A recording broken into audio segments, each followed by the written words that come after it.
data-data ini, penjualan data-data ini akan tetap berlanjut dan terus bersambung. Itu sangat sayang-sayangkan. Sehingga saya menghimbau pada penegak hukum, bila ada yang dalam ini melaporkan bahwa data pribadinya dicuri, mohon dengan serius pimpinannya, direktur utamanya, setidak-tidaknya itu adalah kepala cabang itu wajib dipanggil. Kalau misalkan data daripada dinas kependudukan, ya kepala dinasnya harus dipanggil. Kalau perlu kan kepala kanwilnya harus dipanggil untuk diselidikin sejauh mana mengapa ini bisa bocor. Karena data pribadi itu sangat bahaya. Pernah lihat film fiksi kan? Orang itu data pribadinya oleh pemerintah dihapus. Kemudian dia itu apapun dia tidak punya identitas. Dia mau ambil uang nggak bisa, mau hidup nggak bisa, mau nginep di hotel kagak bisa. Itu kecanggihan daripada digitalisasi yang sekarang yang sudah makin canggih. Nah, di sini bisa bayangkan begitu bahayanya namanya data pribadi bila itu bocor. Apalagi data pribadi menyangkut kita punya username, password yang di bank, kan kita dibobol habis-habisan. Nah, saya juga sangat menyayangkan dalam hal ini adanya cybercrime daripada pihak kepolisiannya itu. Mereka sangat canggih, sangat hebat dalam hal ini menelusuri. Namun, prosedur SOP-nya terlalu berbelit-belit. Karena apa?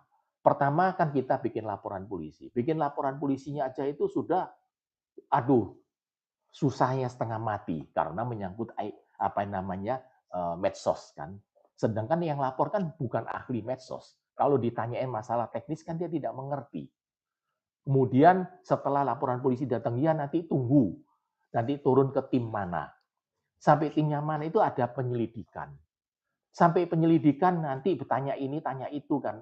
Orang yang nipu itu sudah nggak tahu kemana. Mungkin udah ke bulan kali. Udah nggak akan terlacak lagi. Udah nomornya sudah tidak aktif. Ternyata nomor itu fiktif. Kan? Nah, hal-hal demikian, ya saya hanya bisa menghimbau pemerintah dalam hal ini penegak hukum itu, bila ada terjadi korban daripada uh, pencurian identitas atau penipuan melalui medsos, tindakan itu adalah urgent. Kalau di rumah sakit itu sito, segera kita lakukan tindakan preventif. Nomor langsung dilacak, nomor lokasinya di mana, kalau perlu langsung melakukan penangkapan. Baru dalam hal ini bisalah kita apa namanya mewujudkan keadilan bagi masyarakat. Yang satu hal yang sangat tidak layak menurut saya, pelindungan data pribadi itu adalah data terhadap misalkan kita punya NIK itu berapa, misalkan gitu kan, contoh, atau kita punya rekening punya uang berapa, kita punya utang berapa, kita punya tunggakan berapa, kemudian reputasi kita itu termasuk kredit macet atau lancar dan segalanya itu tentu itu data pribadi. Namun, coba sekarang saya tanya, di bank manapun, kalau saya datang, Mbak, tolong Mbak, ini orang ini nipu saya disuruh transfer ke rekening ini, ternyata barangnya tidak ada. Ini adalah nasabah Bapak, di sini bank sini Mbak. Bisa tidak dicek ini siapa namanya, alamatnya di mana? Oh nggak bisa Pak, ini rahasia. Keliru itu. Itu bukan rahasia itu. Memberikan data pemilik rekening itu namanya siapa, alamat di mana. Kalau dalam hal ini ada kaitan dengan tindak pidana atau dugaan tindak pidana atau dalam dugaan apa namanya perbuatan melawan hukum perdata, bank itu wajib mendukung karena ini tidak termasuk data yang dilindungi oleh namanya Undang-Undang PDP. Nah, itu yang keliru. Akibatnya bank itu selalu begitu. Bahkan saya tahu sendiri ya kan, bank itu ketika tahap masih penyelidikan oleh penyidik, belum dinaikkan menjadi penyidikan, masih sistem undangan, dari legalnya bank itu pasti tidak mau memberikan data apapun. Dia hanya menunggu setelah naik menjadi penyidikan, dia baru mau memberikan data. Itu sudah sangat menghambat. Secara tidak langsung, boleh dikatakan ya kan adanya dugaan oknum kerjasama dengan penipu kan. Kenapa sampai penipu sampai begitu sulit kita lacak? Nah, itulah yang kita harapkan supaya tidak terjadi lagi lah. Ya, soalnya agak janggal juga ya Pak ya. Ya, Misal, coba nih kayak kalian bayangin, ada orang tiba-tiba dapat SMS, undangan kerja palsu. Ternyata karena dia dapat SMS itu dan dia membuka link mungkin, datanya bocor dari situs rekrutmen. ya, Atau mungkin pasien rumah sakit yang data rekam medisnya itu sampai dijual. Wah, parah sih. ya. Itu banyak sekali. Banyak sekali Pak ya. Ya, karena gini, itu mesti ingat ya. Jadi kadang-kadang pimpinan itu tidak tahu, seperti rumah sakit kan.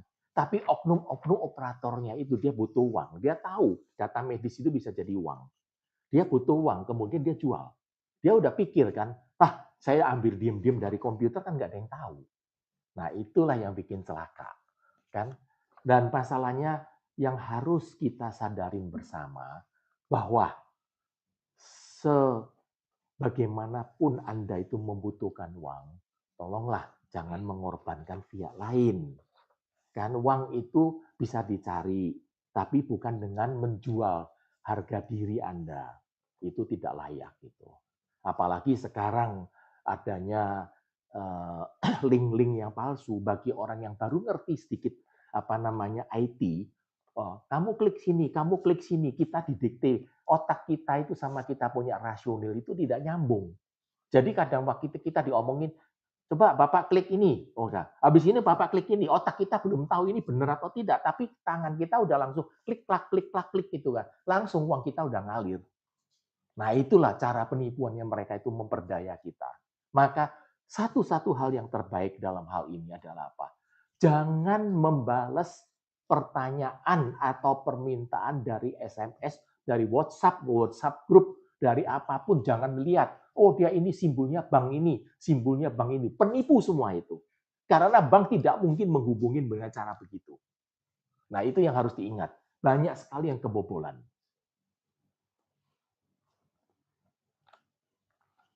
Nah, sekali lagi nih teman-teman, buat kita bermedia sosial itu juga lebih bijak lagi ya. Jangan asal-asal mencet link, atau mungkin ya seperti yang Bapak bilang tadi lah, kita harus waspada juga. Kadang justru kita udah waspada juga ada aja Pak modus penipuan hipnotis, lebih parah Ya, lagi. ya dalam hal ini justru apalagi kalau telepon kan. Telepon itu kadang-kadang itu mereka dengan daya tipunya mereka. Mereka itu bisa meyakinkan kita bahwa dia itu benar. Nah, itu sangat sangat bahaya. Ya, sebetulnya ya harapan saya pribadi ya, hukuman terhadap para penipu medsos ini, terutama penggunaan data-data orang mencuri data ini, harus dijatuhin hukuman maksimal. Ya, tapi masalahnya susah ya kan. Yang kebongkar itu hanya berapa persen ya. Yang banyak itu tidak terbongkar. Nah, itulah sebetulnya ya pemerintah itu harus bisa mengkaji ulang ya. Apakah SOP-nya itu perlu dirubah, bagaimana melindungi masyarakat pada umumnya, dengan kecanggihan teknologi digital sekarang semakin hari semakin canggih, sedangkan pengetahuan masyarakat pada umumnya sangat minim. Sehingga sangat sekali gampang diperdaya sama oknum-oknum yang mengerti IT. Oke, jadi secara hukum kebocoran data ini bukan sekedar dari masalah teknis Pak ya, Bukan, tapi udah masuk dalam kelalaian hukum sendiri. betul. Jadi Dan lagi dalam hal ini, bila sekarang pimpinannya instansi yang membocorkan, dimintain pertanggungan jawab, kan, otomatis kan akan sangat mengurangi dan bisa mengurangi secara drastis penyalahgunaan, penjualan atau pembocoran data-data pribadi. Bila pimpinan tidak pernah disentuh, alasan yang jalankan kan anak buahnya. Kenapa pimpinan? Loh, pimpinan kan bertanggung jawab dong. Kalau semua pimpinan cuci tangan, siapa yang mau jadi pegawai? Ya udah nggak mungkin lah. Tapi harusnya dalam hal ini penegak hukum itu berani menyentuh pimpinan. Kalau tidak berani, ya lupakanlah. Nanti biar aja rakyat akhirnya menjadi korban semua lah. Nah, jadi sebenarnya kita sebagai korban atau masyarakat itu tuh berhak menuntut ganti rugi, baik perdata maupun pidana. Oh iya tentu. Kita bisa laporkan pidana, kita bisa laporkan perdata, perbuatan melawan hukum, kita bisa tuntut. Tapi kalau kita tahu dia itu siapa, masalahnya yang bocorkan data ini kan nggak ada yang tahu. Ya, paling-paling saya bisa sarankan ya kita tuntut pimpinannya jadi instansinya. Jadi biar pimpinan instansinya itulah yang digugat atau yang dilaporkan. Namun kembali lagi pada waktu buat laporan pidana pengaduannya itu seringnya terjadi apa? Yang lakukan siapa namanya? Enggak tahu, Pak. Nah, kenapa kamu mesti laporkan kepala cabangnya? Ya Pak, saya nggak tahu siapa Pak. Oh, nggak bisa Pak, Bapak harus tahu dulu si A siapa. Nah, sampai mati pun nggak tahu kan, namanya penipu kan dia bisa pakai nama sandiwara kan. Namanya ada tulis lah, misalkan namanya Widakdo gitu kan. Tapi itu kan nama palsu. Jangan lihat dia punya apa namanya seperti di WA name tag-nya itu ada nama Widakdo bukan berarti dia kan. Bisa Nah jadi itulah. justru Widarto itu korban penjualan data Iya juga, Pak. betul. Nah itu yang sering Nah. terjadi begitulah, sangat disayangkan. Nah, jadi kalau teman-teman ada yang ngerasa datanya bocor, itu tuh for your information kita bisa lapor teman-teman ke Kominfo. Bahkan Betul. kita juga bisa gugat secara hukum seperti kata Bapak tadi. Ya. Selain itu, perusahaan yang lalai itu juga bisa kena denda, bahkan pencabutan izin, teman-teman. Ya. Tapi dalam hal ini kan sejauh mana ya pihak penegak hukum mau melakukan? Karena yang punya wewenang menghukum itu kan adalah penegak hukum, bukan rakyat. Rakyat kita ini kan korban. Kan sebagaimana ketulusan ada kemauan penegak hukum itu menegakkan hukum. Seperti hukum kita itu sangat bagus kok. Yang nggak bagus itu kan oknumnya. Oknum. Betul. Nah, kita pengen tahu nih, teman-teman di sini kira-kira ada nggak ya yang pernah ngalamin data pribadi bocor, atau misalnya sesimpel tiba-tiba dapat penawaran kartu kredit atau pinjaman online, padahal teman-teman nggak pernah daftar. Bisa ya teman-teman tulis di kolom komentar, nanti kita bahas bareng. Mungkin kita baca yang sudah ada dulu nih ya. Ya, Tadi ada yang silakan. bertanya nih Pak.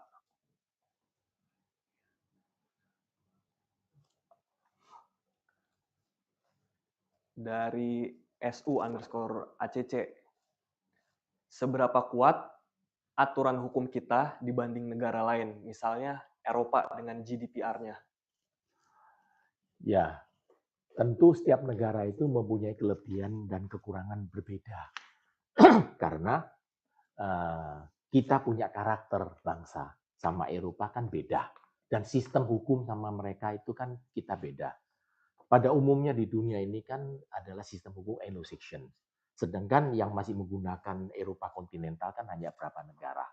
Sehingga yang dibandingkan bagaimana saya belum melakukan riset, saya tidak tahu. Tetapi memang di luar negeri adalah sangat ketat. Jadi contoh sekarang begini ya, ada seseorang, saya belanja di restoran, saya makan. Saya bayar pakai kredit card saya. Otomatis kredit card-nya itu saya mengintip, dia pencet PIN-nya itu berapa. Oke, si customer saya ini setelah bayar restoran, saya yakin karena kartu udah saya tarik kembali. Saya tidak mungkin dalam hal ini bisa dipakai lagi kartunya. Jangan lupa, kartu itu kan sudah direkam daripada di mesin sananya. Dengan demikian dia ingat PIN-nya aja, dia bobol. Kredit card-nya semaksimal mungkin dia bobol. Misalkan Anda punya limit 100 juta dikuras habis sama dia. Nah, kalau di luar negeri, di Amerika contohnya, kita lapor polisi, langsung pemilik restoran itu langsung ditangkap.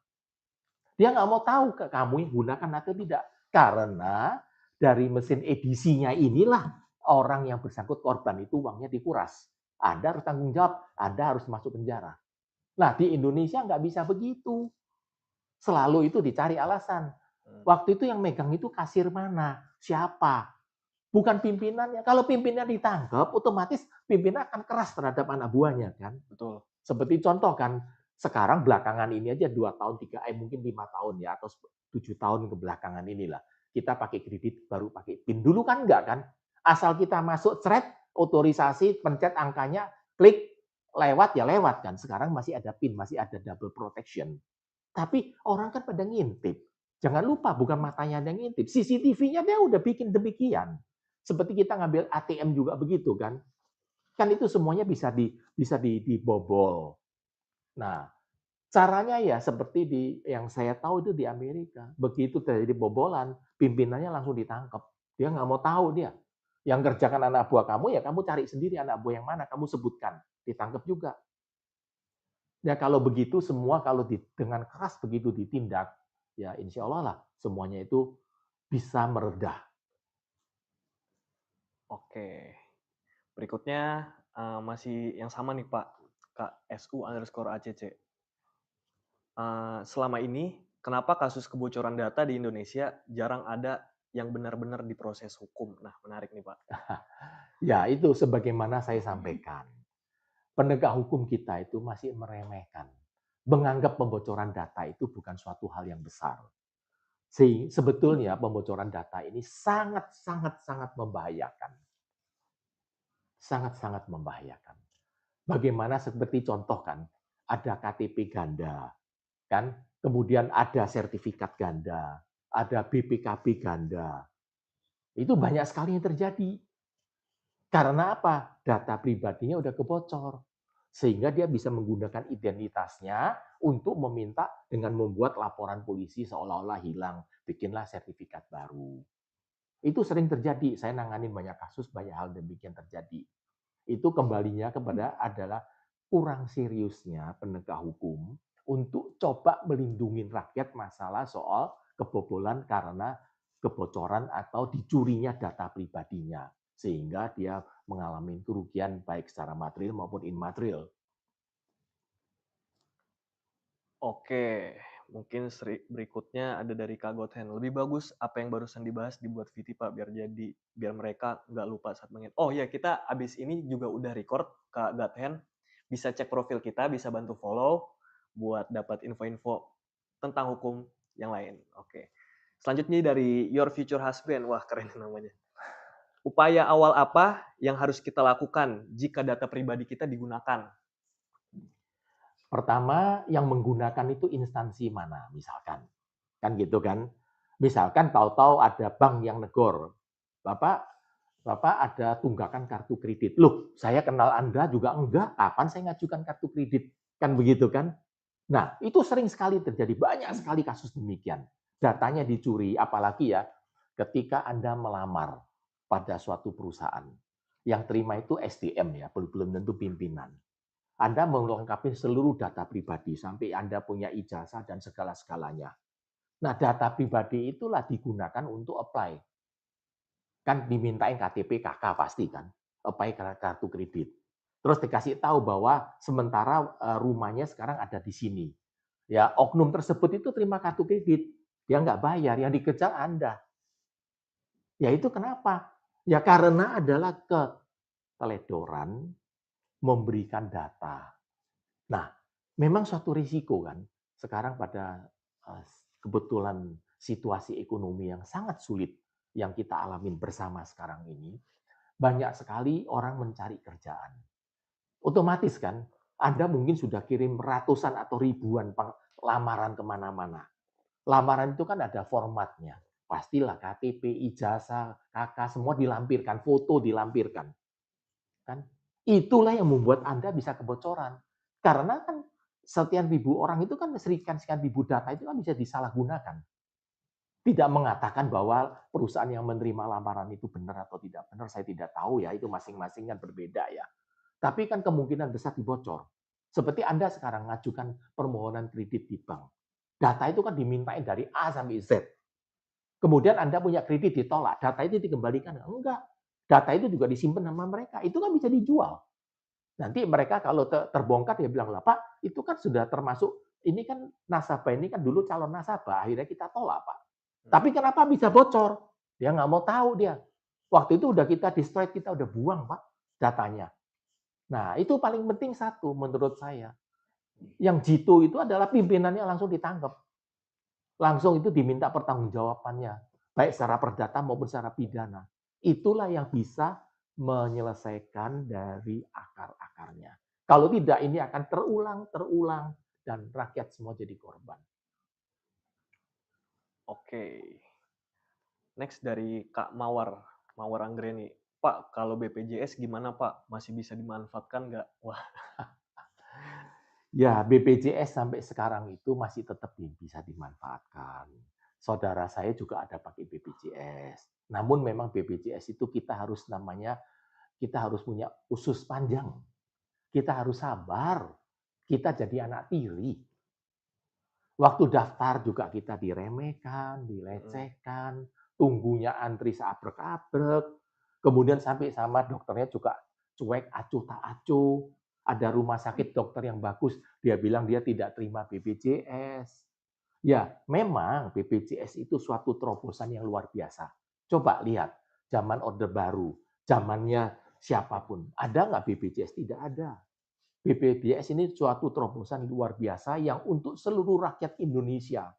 Kita harus betul-betul salut pada pemerintah berani memberikan suatu pelindungan kesehatan yang begitu besar. Itu anggarannya nggak tahu berapa, mungkin berapa puluh triliun atau berapa ratus triliun kali, saya juga nggak tahu lah, nggak ngerti saya.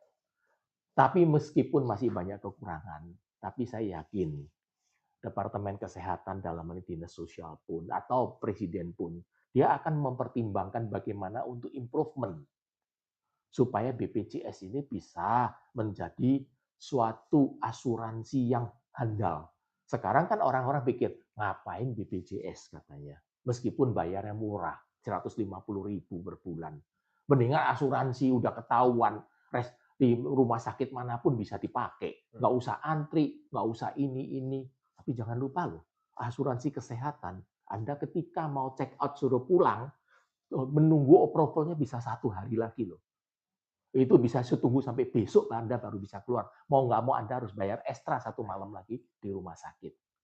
Nah itulah lain sama luar negeri. Luar negeri begitu kita kasih kartu asuransi itu udah langsung. Begitu Anda diperbolehkan pulang, detik itu Anda udah pulang.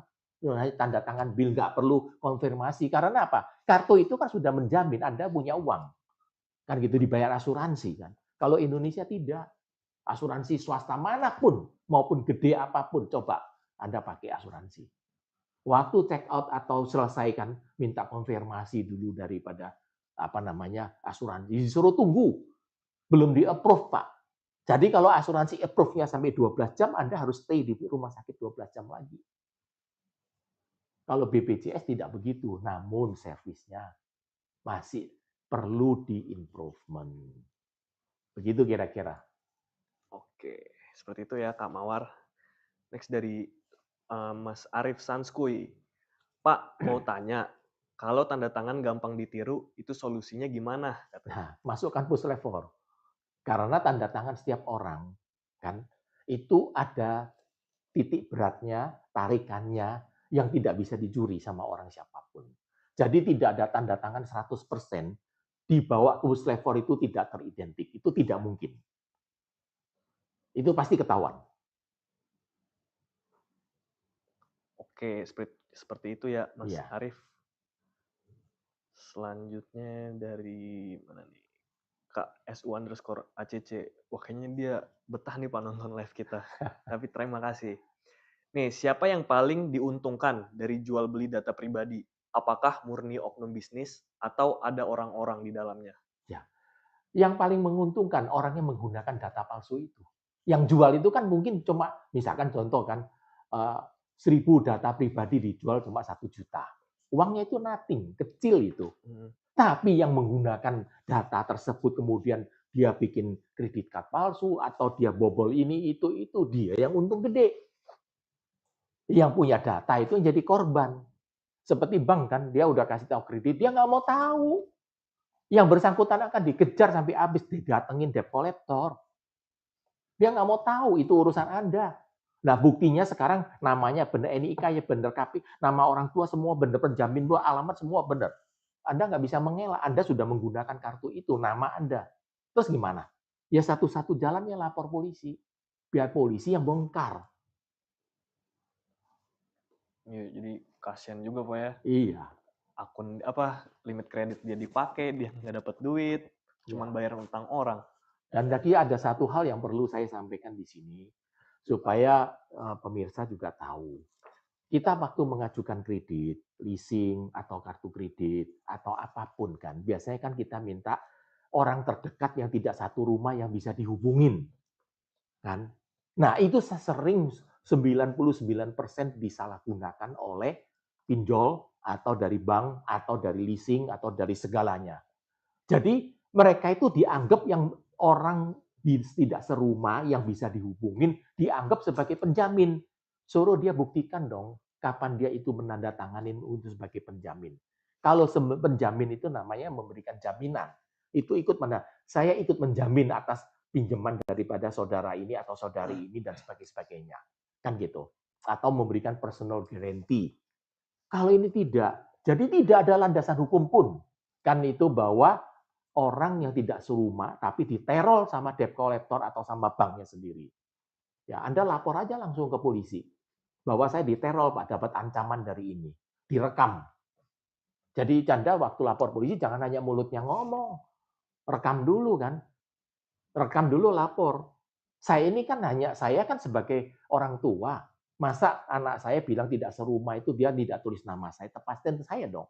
Tapi apa yang dilakukan anak saya kan saya tidak tahu, Pak. Kenapa harus saya dikejar, kenapa saya harus dimaki-maki, kenapa saya harus didatengin malam-malam, diteriakin di depan rumah, bayar bayar bayar utang dong. Kan saya tidak utang. Kenapa tidak yang bersangkutan aja yang utang dikejar? Sekarang banyak sekali kan, via perbankan juga, via leasing juga sering banyak terjadi. Jadi yang dikejar itu adalah pemilik jaminan, bukan yang hutang. Itu mah edan semuanya itu. Yang dikejar itu yang hutang dong, bukan pemilik jaminan. Karena kan pemilik jaminan bisa dalam hal ini kan tidak ngerti apa-apa. Atau dalam sebagai orang tua, kasihan orang anaknya, dia mau berusaha pinjam, kasih pinjam. Yang dikejar itu kan minjem dong, bukan yang punya jaminan. Tapi sekarang mereka maunya shortcut, nggak mau pusing. Pokoknya jaminan gua lelang, uang kembali. Nah, itu kan sudah melanggar hukum lah. Ya saya sebenarnya kan sangat juga menghimbau kepada pihak pengadilan maupun daripada KPKNL ya. Jangan asal-asal mengeksekusi atau melelang. Kalau di mana itu adalah pemilik jaminan berbeda daripada yang hutang debitur. Kan sudah ada jurisprudensi Mahkamah Agung, sudah ada undang-undang hak tanggung. Bila pemilik jaminan bukan sebagai debitur, maka harus diproses melalui pengadilan. Itulah tolong ditegakkan deh. Jangan seperti sekarang amburadul semua itu. Oke, seperti itu ya. Nih Pak, dari Kak Moski. Tapi saya sendiri pernah alami Pak. Pengalaman saya justru perusahaan BUMN yang rawan bocor datanya. Ya, tuntut aja pimpinan BUMN-nya kan, harus berani. Jadi saya menghimbau rakyat kita itu harus berani melaporkan. Kalian jangan minder, kita ini tidak boleh minder terhadap siapapun. Tidak boleh. Kalau memang nggak benar, laporkan. Kita kan minta pertanggungjawab. Ingat, pejabat pemerintah, aparat penegak hukum, semuanya itu bekerja untuk rakyat. Siapa pemilik NKRI? Pemilik NKRI adalah rakyat. Bukan pejabat, bukan presiden, bukan penegak hukum. Pemilik NKRI adalah kita rakyat bersama. Mereka itu kita yang pilih. Sehingga nggak perlu takut sama mereka. Kita menghormati mereka sebagai pimpinan negara. Tetapi kalau ada oknum yang nggak benar, kita harus lapor dan pimpinan tertinggi wajib mengambil langkah hukum untuk mentuntaskan. Janganlah rakyat jadikan korban. Oke, next dari Kak It's Me Rider nih, baru kelihatan lagi nih. Pak, kalau korbannya jutaan orang, apakah wajar kalau masyarakat bikin gugatan massal atau class action terhadap pemerintah? Ya kalau korbannya jutaan orang, nggak perlu. Class action itu sebenarnya kan bisa-bisa aja dilakukan. Tapi efektivitasnya itu kan tahu sendiri kan. Gugatan terhadap pemerintah, terutama yang menyangkut masalah kebijaksanaan pemerintah, itu chance-nya menang itu sangat kecil. Kan gitu. Bagaimana sekarang kalau jutaan orang menjadi korban? Nah, ya dalam hal ini ya perlulah kita melakukan perjuangan. Perjuangan dalam hal ini kita minta namanya hearing ya, dengar pendapat RDP, rapat dengar pendapat dengan komisi-komisi yang bersangkutan. Jadi mintalah perwakilan-perwakilan rakyat yang kita tempatkan di DPR itu bisa menjadi penyambung lidah menjembatani antara rakyat dan pemerintah. Carikan jalan keluar solusi yang terbaik. Jangan melakukan misalkan demo, jangan melakukan perusakan. Karena apa? Ujung-ujungnya jadi korban kan rakyat. Nah, itu tidak pada tempatnya. Oke. Buat teman-teman yang baru bergabung, bisa bantu tap-tap layar, atau teman-teman mungkin yang belum follow, boleh banget follow dulu buat tahu informasi dan kegiatan-kegiatan kita ya.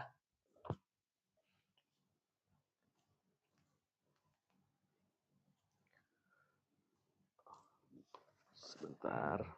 Ayo teman-teman, yang ada yang pengen disampaikan bisa langsung kirim ke kolom komentar aja, kita bisa diskusi bareng-bareng. Buat Kak Neng Dini, selamat bergabung. Bintang Senja, selamat bergabung. Nah, jadi kali ini kita ya teman-teman lagi bahas tentang data pribadi kita bocor, dan itu tuh kira-kira apa yang harus kita lakuin. Mungkin teman-teman punya pengalaman pribadi, pengalaman sendiri, bisa bantu sharing di kolom komentar dan kita bisa kembali berdiskusi. Oke, ini ada nih Pak dari It's Me Rider. Apakah kebocoran data bisa disebut bentuk korupsi tapi model baru? Kalau korupsi itu kan luas sekali ya. Tapi sebenarnya membocorkan rahasia itu kan sebenarnya hukumannya cukup berat ya. Seperti membocorkan data pribadi dari perusahaan yang Anda pernah kerja, Anda kan bisa diancam dengan hukuman cukup berat itu. Kalau nggak salah 9 tahun ya. Saya agak lupa pasalnya berapa. Saya tidak terlalu ingat ya. Tapi itu jelas membocorkan rahasia perusahaan itu sangat berat hukumannya. Apalagi membocorkan data pribadi. Ya, tapi apapun yang kita harapkan, kan semua tergantung daripada aparat penegak hukumnya. Ya, bila aparat penegak hukum itu mau serius dan mau menggali dan mau menerapkan pasal yang paling berat, tentu akan meredahkan situasi yang menggoncangkan masyarakat pada sekarang ini. Saya sekali lagi saya menghimbau pada semua pemirsa, jangan menerima telepon yang Anda tidak kenal, jangan membaca SMS yang Anda tidak tahu dia itu siapa, jangan tergiur oleh undian-undian yang Anda disebutkan. Anda selamat ya, Anda telah mendapat undian ini, dapat mobil, dapat apa, Anda disuruh transfer untuk pajaknya dulu. Aduh, itu penipuan semua itu. Kita jangan berpikir, aku bersyukur loh antara sekian satu kampung cuma saya yang dapat. Aduh, jangan bermimpi di siang bolong deh. Itu tidak mungkin terjadi. Kalau Anda masih bermimpi, ya memang layak Anda ditipu sih. Apalagi zaman sekarang ada AI deepfake Pak ya. Iya. Itu justru bisa real time pakai muka orang lain. Let's say mungkin public figure. Betul. Ngomong apa yang dia padahal nggak ngomong. Ya. Karena pakai AI itu lebih bahaya lagi. Betul sekali. Yang AI lebih canggih lagi sekarang kan gitu kan. Dia bisa dengan visualnya, dengan suaranya, dan gayanya orang tua. Malam-malam telepon dari rumah sakit. Aku kecelakaan, aku minta di store sekian-sekian, aku sudah di luar kota. Anak kan jadi panik, kita lihat visual kan, dari video call kan.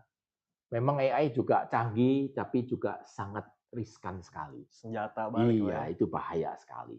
Jadi kalau ada terjadi sampai demikian, ya lebih baik tanyalah. Kamu di mana? Kamu kemarin sama siapa kan gitu kan? Pasti kalau orang pakai AI kan dia nggak ngerti kemarin ngapain kan gitu kan? Jangan langsung asal percaya kan. Jadi sering juga dari penipuan tengah malam. Itu Pak, Bapak ini ya gitu. Ya ini anak Bapak kita tahan nih sekarang ini karena narkoba kan gitu kan. Bapak mau selesaikan nggak gini kan? Situ udah panik kan gitu kan. Anak saya ditangkap kok gua nggak tahu kan gitu kan. Wah, terus deal, suruh transfer uang, transfer, bye-bye, hilang. Ya penipu-penipu gini ini banyak sekali. Ya cuma saya memang sangat sedikit merasa prihatin ya. Nggak terlalu banyak yang dibongkar ya. Padahal mereka itu bergentayangan di mana-mana. Nah, ya saya hanya mengharapkan pihak-pihak yang ada tim cyber daripada pemerintah maupun daripada kepolisian itu bisa lebih aktif membantu rakyat membasmilah masalah yang maling-maling daripada cyber IT ini. Atau mungkin lebih simpelnya bisa mereka melakukan penyuluhan Pak ya. Apalagi buat teman-teman yang mungkin kurang ngerti teknologi, itu kan bakal jadi sasaran empuk banget nih. Iya. Jangan teman-teman yang kurang ngerti teknologi, kita aja yang ngerti teknologi itu masih bisa kena gitu Ya, loh. bisa kebobolan Heeh. juga. Karena kadang-kadang kita secara spontan ya, kita kan Hmm. secara refleks ya. Wih, ini BCA, ada simbol BCA, misalkan contoh, atau BNI, atau dari Bank Mandiri, nelpon nih. Langsung kita sudah pikir, siapa ya? Ada apa ya? Kan gitu. Karena simbol itu sudah mempengaruhi kita punya otak. Jadi rasional kita udah nggak jalan gitu. Iya. Yang jadi cuma direct reaction aja. Makanya kita harus hati-hati. Dari Mas Sudarto 830. Selamat malam Bapak pengacara katanya. Selamat malam. Oke. Nah, sama ini teman-teman, mungkin ini teman-teman udah pernah dengar atau baca quotes-nya. Saya pernah baca tulisannya itu, kita sering sekali tergigit lidah pada saat makan. Itu adalah bukti bahwasannya walaupun kita sudah berpengalaman bertahun-tahun, kita tetap bisa bikin kesalahan. Kembali lagi buat hal ini, teman-teman walaupun udah ngerasa lebih ngerti tentang teknologi, itu tetap masih bisa loh teman-teman kena. Jadi mungkin teman-teman bisa menjaga orang-orang sekitarnya untuk nggak terjebak di ini, dan teman-teman bisa lebih waspada lagi. Bukan begitu Pak? Ya. Oke. Buat teman-teman yang baru bergabung, selamat datang. Mungkin teman-teman yang baru bergabung ingin ada diskusi. Jadi diskusi kita pada hari ini adalah kebocoran dan penyalahgunaan data pribadi.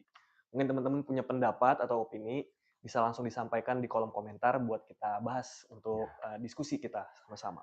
Kita masih ada waktu berapa menit lagi, jadi kalau misalkan ada pemirsa yang ingin masalah hukum mendiskusikan kan, dengan senang hati saya akan coba untuk membantu memberikan suatu solusi yang saya mampu saya berikan. Oke. Di luar data ini juga silakan. Jadi bebas nih teman-teman, di luar dari topik kita juga bebas. Mungkin sesimpel Pak saya ditilang, Pak saya ini, itu boleh banget teman-teman tanya. Oke, mungkin ini dari Kak It's Me Rider lagi. Pak, kalau misalnya data kesehatan kita bocor, bisa dipakai perusahaan asuransi untuk tolak klaim. Itu kejahatan atau strategi bisnis justru Pak? Itu kejahatan, itu penipuan itu. Penipuan dan penggelapan. Dia menggelapkan premi kan, tapi dia tidak mau bertanggung. Ya jelas toh. Itu harus diusut, itu nggak benar itu. Karena banyak sekali oknum asuransi yang nakal. Saya tahu banget. Orang udah mati dia nggak mau bayar. Alasannya mati tidak wajar. Itu banyak sekali itu. Saya banyak nanganin kasus seperti itu. Itu oknum semua. Harus diproses itu. Itu penipuan itu. Iya. Nah, mungkin buat teman-teman yang lain, boleh buat bertanya lagi. Mungkin kita kasih 3 pertanyaan lagi kali Pak ya? Iya, sebelum silakan, kita tutup. silakan. Boleh teman-teman buat yang mau bertanya atau berdiskusi tentang masalah hukum apapun itu di luar dari topik kita juga nggak apa-apa. Iya. Kita bakal tungguin ya. Selamat bergabung Kak Yohanes. Kak Caca cantik, Kak Caca cantik. Boleh nih Kak Caca kalau ada pertanyaan seputar hukum atau apapun itu. Sebenarnya nggak hukum juga nggak apa-apa Pak ya. Iya, iya. Pengalaman apa juga teman-teman mau cerita juga Iya, nggak iya, apa-apa. iya. Muhammad Yamin Nasution, selamat bergabung dari Kak YH_90. Hello katanya Pak. Halo Bule semuanya. Nih dari, wah langsung 2 nih. Ya. Pertama dari Kak Tanjung dulu deh. Ya, ya. Minjam sendiri tak susah, tapi mereka pinjam dengan data orang lain bisa. Jadi saya berpikir aneh Pak, gimana? Nah, itu permainan oknum. Jadi memang setiap orang itu kadang-kadang punya jalur, punya orang dalam ya. Jadi kita yang punya sertifikat, kita yang butuh uang, kita punya proyek, kita punya pekerjaan benar, kita ajukan kredit sulit sekali, dipersulit 1001 macam, tapi kita melalui calo, itu langsung keluar. Tapi dimintain 20% dan sebagainya. Nah inilah permainan oknum-oknum seharusnya tidak terjadi. Ya. Oke, seperti itu ya Kak Tanjung. Ini dari Kak SU_ACC lagi nih. Ya. Presiden kan panglima tertinggi ya Pak. Kenapa Kapolri tidak bisa memberhentikan katanya? Maaf, saya tidak mengerti masalah politik ya. Memang presiden ada panglima tertinggi ya. Heeh, Pimpinannya Kapolri, Polri dalam hal ini ya presiden ya. iya betul. Tapi kan mengapa tidak berhentikan ya? Kenapa presiden harus memberhentikan Kapolri ya? Saya juga tidak tahu ya. Itu kan kebijaksanaan beliau ya. Iya, Menurut saya ya selama ini fine-fine aja sih. Nggak ada masalah itu. Memang isu itu banyak. Kita jangan mempercayai isu lah. jangan Kita lihat terprovokasi. aja fakta aja, oke? Iya. Teman-teman jangan terprovokasi ya. Ya, Mungkin satu pertanyaan terakhir nih teman-teman. ini Oke, mungkin buat hari ini karena ada yang harus kita ini mungkin kita selesaikan dulu sampai di sini teman-teman. ya, soalnya mohon maaf ya, kita Hmm, bisa tidak lanjut ya. oke. Oke, selamat malam pada semua pemirsa. Mohon maaf hari ini kalau waktunya tergesa-gesa. Semoga tidak mengecewakan. Sampai bertemu di live selanjutnya. Oke, Bye-bye. bye-bye teman-teman. Tolong bukain pintu deh. Udah off.